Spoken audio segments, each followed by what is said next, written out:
Our break. It's my pleasure to introduce you Dr. Marjorie Levinstein, a postdoctoral fellow in the Biobehavioral Imaging and Molecular Neuropsychopharmacology section at the National Institute on Drug Abuse. And she's going to talk to us today about abuse liability of ketamine enantiomers to R6R hydroxynorketamine and of esmethadone. Thank you, Marjorie. Thank you for having me here. I work in Mike Michelides' lab at NIDA, and it was a little hairy getting over here as our government almost shut down and I wouldn't be able to come, but fortunately they did their job.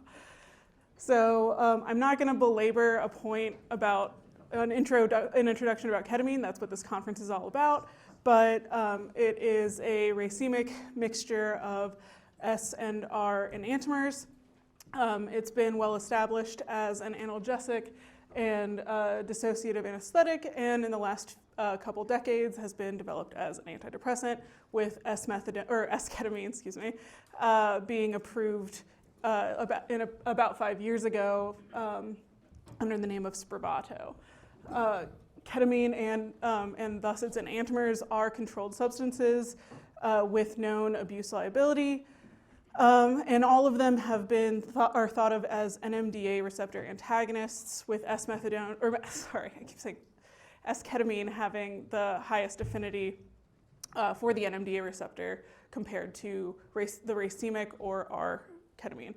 But about 3 years ago, right around the time I joined the lab, the previous postdoc, Jordi Bonaventura, who is now faculty at the University of Barcelona, profiled the two ketamine enantiomers pharmacologically and behaviorally to better understand these two different compounds.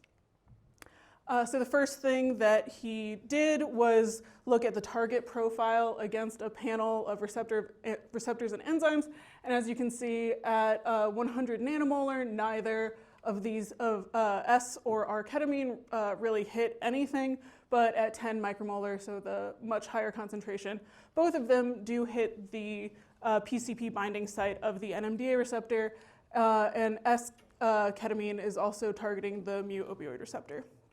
So we wanted to confirm affinities there, and as you can see here, we used competition binding assays to derive these affinities, and we see that esketamine does have about a 5-fold higher affinity for the NMDA receptor, as well as about a 3-fold higher affinity for the mu-opioid receptor, and it also hits kappa. What we also find in this paper is that not only is it binding to the mu-opioid receptor, it's also capable of activating the mu-opioid receptor.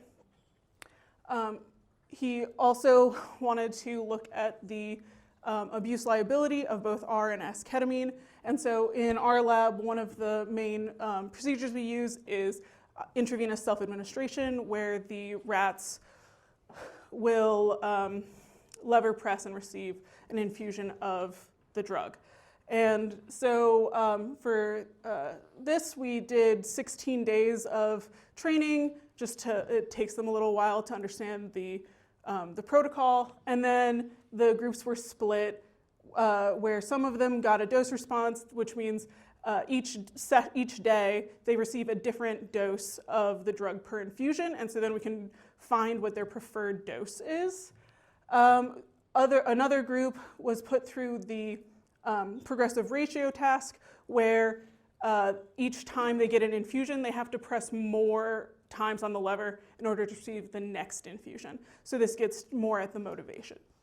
And then those rats were retrained on the normal FR1 schedule, and then went through extinction training, where the drug is removed but everything else remains the same, and so we see how long it takes them to learn that they can no longer get an infusion of the drug. So what we find is that rats that are initially both groups, rats pressing for S or R-ketamine, look very similar, but around day 10, the rats that are pressing for S-ketamine continue to escalate their intake to about 40 infusions per hour, which each infusion is a 0.5 milligram per kilogram dose, which means that they get about 20 milligrams per kilogram per hour. Whereas the rats pressing for R-ketamine sort of just plateau, don't really seem to engage that much more with receiving drug. And this graph just summarizes that.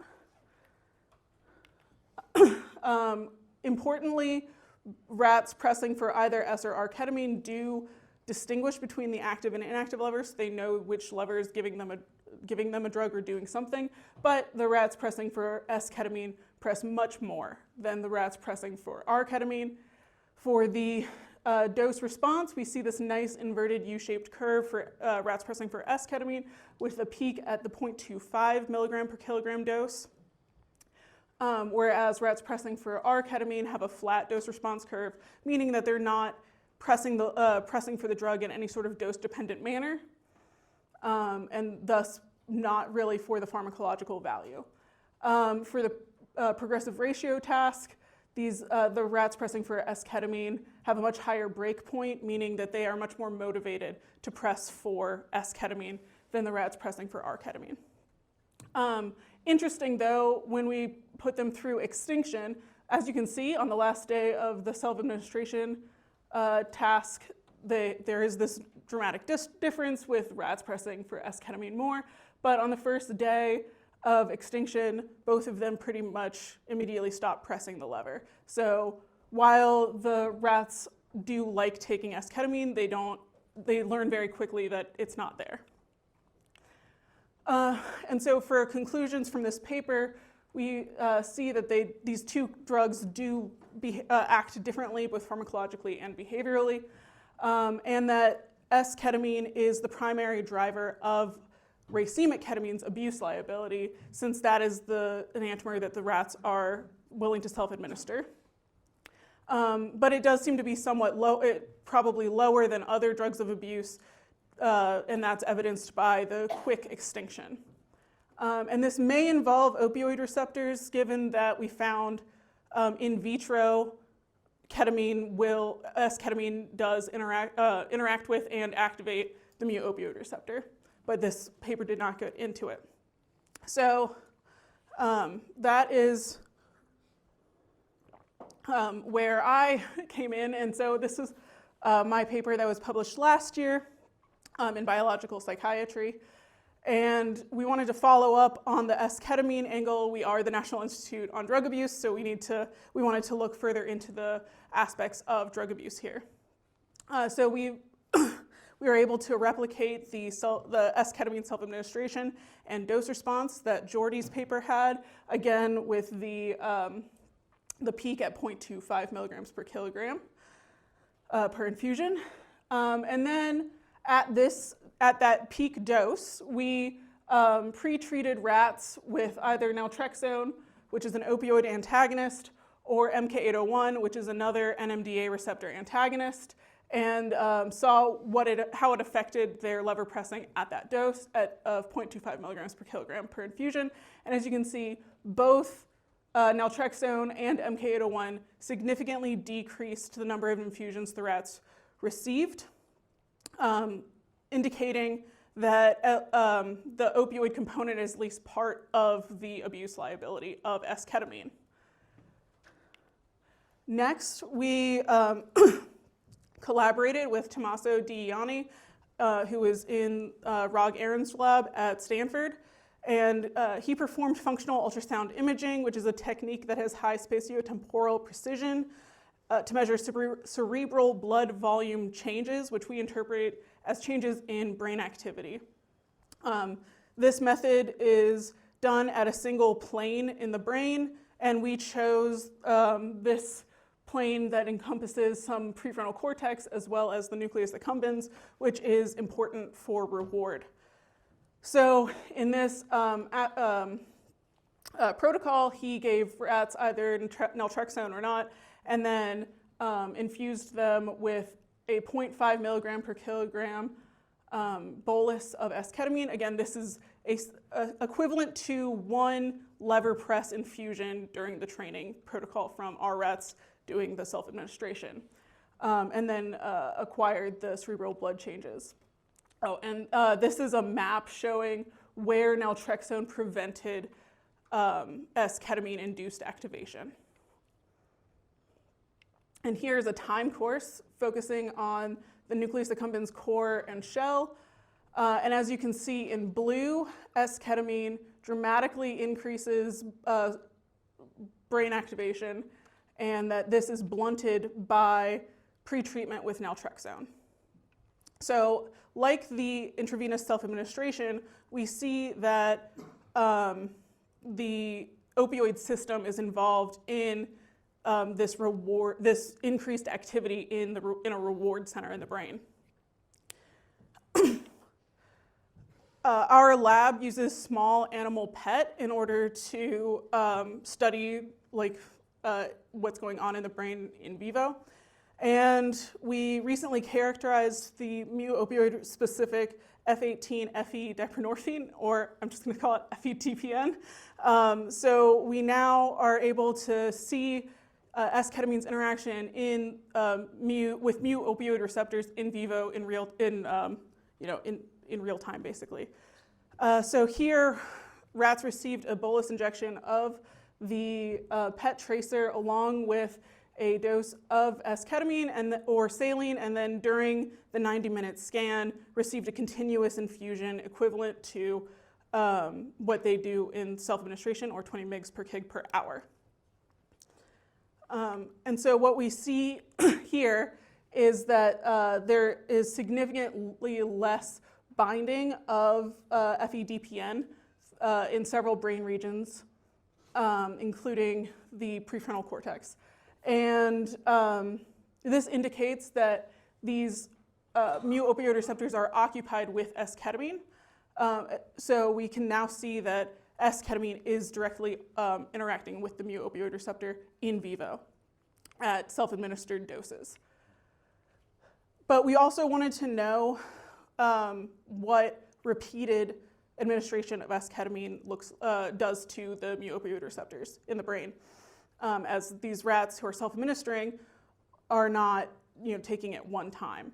So we took these same rats and infused them 1 hour a day for 8 days with either saline or 20 milligrams per kilogram per hour S-ketamine for 1 hour a day, so 20 mg per kg per day. And then 24 hours after their last infusion, we put them back in the scanner and again used FEDPN to see what occurred with their mu-opioid receptors. So in this case, we see a dramatic decrease in binding potential of FEDPN pretty much throughout the brain wherever mu-opioid receptors are normally expressed. And so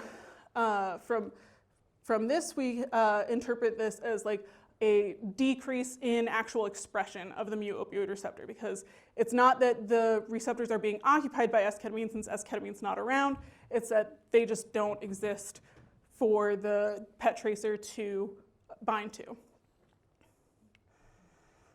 So we wanted to know what the behavioral implications of these changes in mu-opioid receptor expression were like for self-administration of heroin. And so in a new cohort of rats, we again did the same sort of protocol of 8 days of saline or 20 mg per kg per day S-ketamine, and then trained the rats to lever press for infusions of heroin. By the end of training, the S-ketamine exposed rats took significantly more heroin than the saline exposed rats. And this becomes a much clearer difference during the dose response. You can see that both groups here peak at the same dose, this 6.25 micrograms per kilogram per infusion, but that the rats that had previously been exposed to S-ketamine have significantly more infusions at that dose, as well as the slightly higher dose of 12.5 micrograms per kilogram. And this is likely due to tolerance mechanisms, making each infusion less reinforcing, driving the rats to take more infusions to reach the same level of satiety. We especially see this when we look at the time course, and we see that the rats that have been exposed to esketamine load up significantly more in the first 10 minutes of the session compared to the saline-exposed rats. So from this paper, we find that both esketamine self-administration and nucleus accumbens activation are at least partially due to the opioid component of activation, of ketamine's interaction, and that we see that esketamine binds directly to mu-opioid receptors in vivo at this self-administered doses. So we interpret this as esketamine's reinforcement and abuse potential being mediated, at least in part, by the mu-opioid receptor.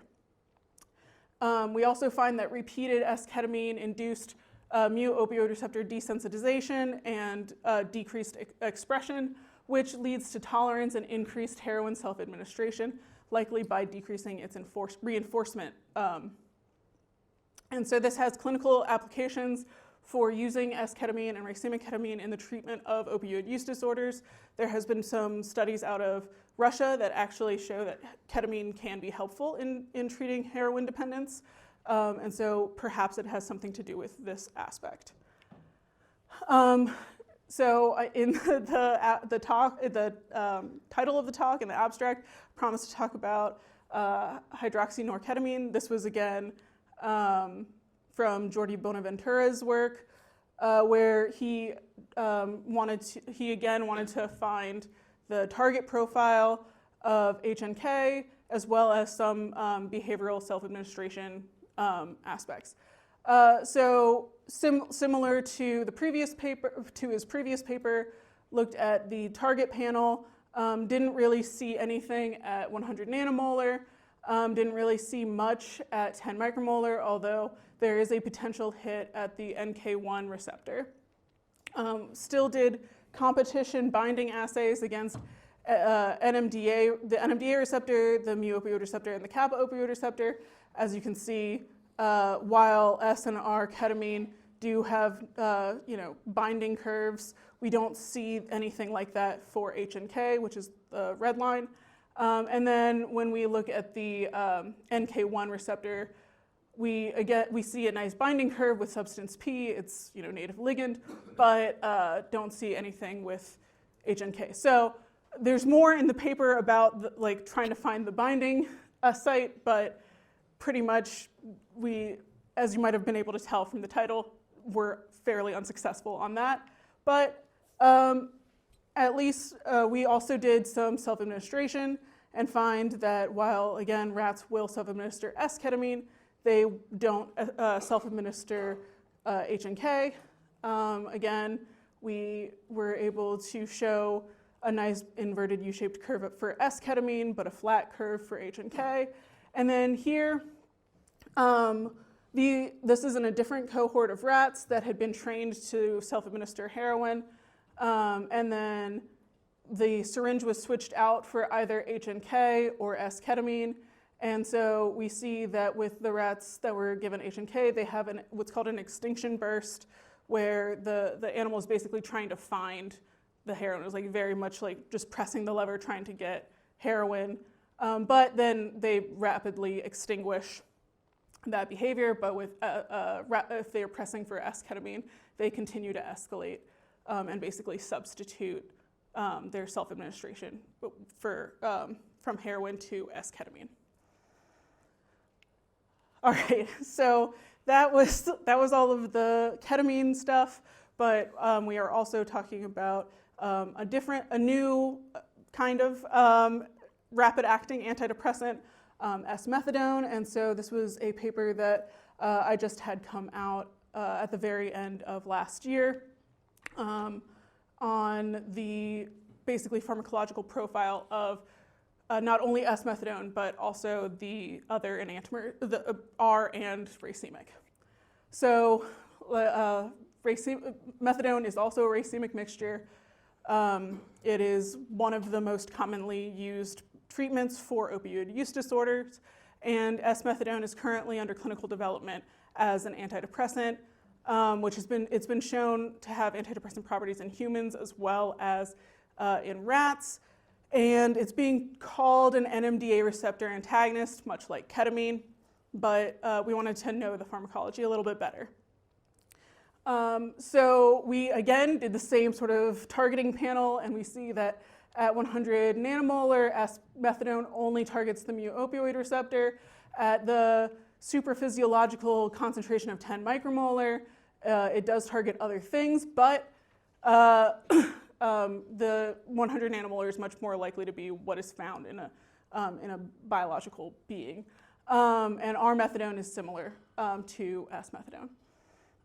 We did competition binding assays, finding that all three are in the low nanomolar range for the mu-opioid receptor and in the micromolar range for the NMDA receptor, indicating that you need a much higher dose to get to the NMDA receptor with the methadone. We also find that not only does esmethadone bind to mu-opioid receptors, but also activates them. So GTP-gamma-S is a measure of G protein-coupled receptor activation. And so with esmethadone, we see this nice increase after application, and this is blocked by naloxone pretreatment. When we actually inject animals with methadone or its enantiomers, we see almost total occupancy of the mu-opioid receptors, but no measurable occupancy of the NMDA receptors for any of them. When we look at self-administration, rats do learn to distinguish between the active and inactive levers for all three of these compounds, but rats pressing for esmethadone, when we increase the schedule from FR1 to FR5, meaning they've now pressed 5 times in order to receive an infusion of the drug, they don't increase their pressing.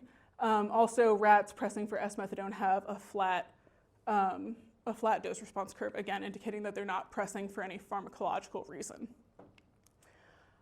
When we directly perfuse esmethadone into the VTA, we do not see an increase in dopamine release, unlike when we perfuse our methadone, which even at 3 micromolar as opposed to 100 micromolar for esmethadone produces significant dopamine release. And this reminded us of a previous paper from our collaboration our lab had that showed that racemic methadone is inefficient at causing dopamine release in the VTA, unlike other opioids such as morphine, and this is primarily due to its effects at the mu-opioid receptor, galanin-1 receptor heteromer, which are found on the GABAergic terminals which terminate onto the dopamine neurons in the VTA. And so in order to test this, we used Brett to see activation, and we see that at mu alone, all three activate nicely, although esmethadone is more of a partial and less potent agonist. But the CODA-RET assay, which requires mu and gal to heteromerize before we can see this fluorescence, we see that our methadone is still an agonist, but esmethadone completely loses its efficacy. Therefore, esmethadone is what is causing this pharmacodynamic change, and so it has become actually an antagonist at this pharmacological target. And so, basically, to sum up, for the methadone part, neither R nor esmethadone occupy NMDA receptors at in vivo levels. Both are agonists at the mu-opioid receptor alone, but at the mu-opioid gal-1 heteromer, our methadone still acts as an agonist, whereas esmethadone is now acting as an antagonist and preventing the self-administration behavior. And with that, I'd like to thank my lab and all of our collaborators.